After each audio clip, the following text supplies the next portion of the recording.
గరిక అంటే చాలామంది ఇలా నిలువుగా పెరిగినది అనుకుంటారు. నిలువుగా పెరిగితే దర్భ, నిలువుగా పెరిగినది కాదు.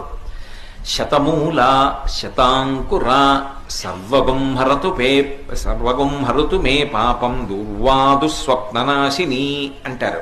దుర్వాంకురములు అంటారు. ఏ గరికతో పూజ చెయ్యాలి అంటే నేల మీద పాకుతుంది గరిక. చూడండి, ఇలా ముందుకొస్తుంది, వేర్లు దింపుకుంటుంది. ఇలా కొంచెం ముందుకెడుతుంది, వేర్లు దింపుతుంది. ఇంకొంచెం ముందుకెడుతుంది, వేర్లు దింపుతుంది.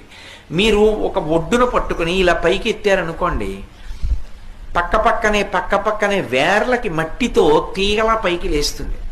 ఆ గరిక, దాన్ని దుర్వా అంటారు.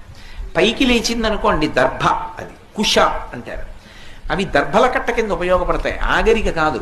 ఏ గరికతో పూజ చేయాలి అంటే నిజానికి నేల మీద పాకిన గరిక శ్రేష్టం. అది ఎందుచేత అంటే వంశాభివృద్ధి